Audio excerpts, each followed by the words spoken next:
DMH Way Skill of the Month Stories. De-Escalation with Rachel Jones.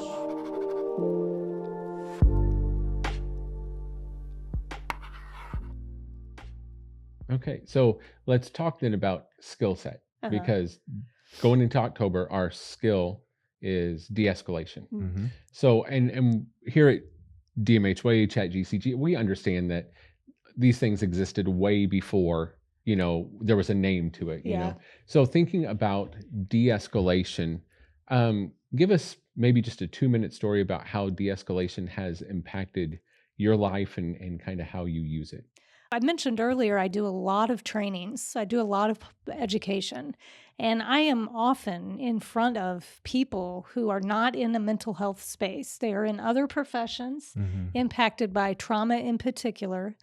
And it is not uncommon while I'm teaching and training for a person in the audience to have a response, very escalated response, and throw me off guard a bit while I'm in teacher mode, that I'm actually having to use de-escalation skills in front of a room full of strangers, essentially, and try to figure out what it is they're talking about, go through the list of all the things. Can you tell me more about that?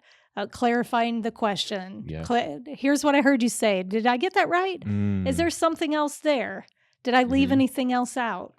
Okay, you just listed off 3 things. Which of these 3 things can we address right now, right? Like you have to actually go through that and with strangers while you're on stage in a microphone. It's a lot of pressure to be honest with you. But usually we get to some sort of resolution, some sort of here's a way forward. Here's how you could handle that. Here's here's the point I'm trying to make. Here's the resource I'm trying to explain, right? Because not everybody's going to agree with it. I will say, though, one thing that I have found is also effective in those situations, trying to work out de-escalation, is to ask the audience if they too have suggestions. Because that peer-to-peer learning takes some of the heat off of me for having to fix the problem. And it allows other people to connect and say, been there, done that, here's what I did. Or have you thought of doing this as well? And so now all of a sudden you've kind of got crowdsourcing of information and people are saying, yeah, here's how we do it.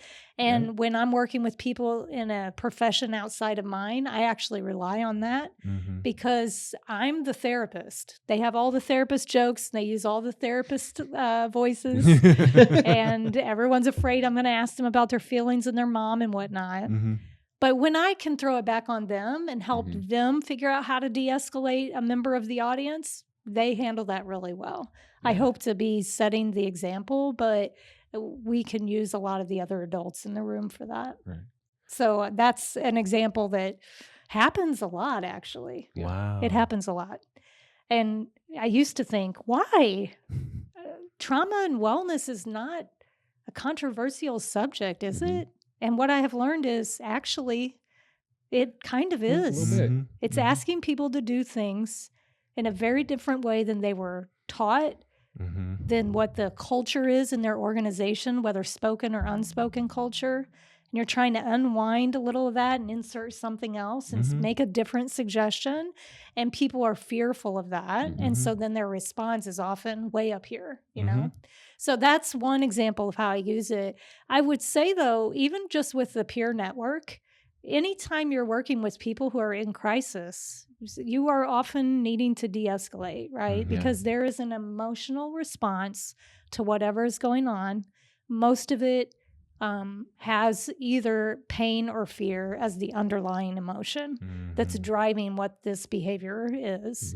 So, we teach people critical incident stress management, a protocol to help diffuse and calm people down, then meet their need, then give them information.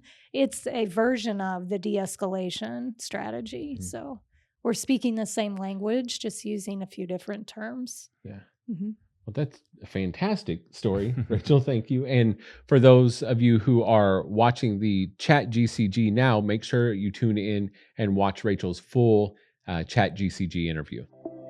Contact us For more information about the DMH Way, please contact us via email at dmhway@dmh.mo.gov or visit our website https://dmh.mo.gov/about/better-government/DMH-way. Thank you.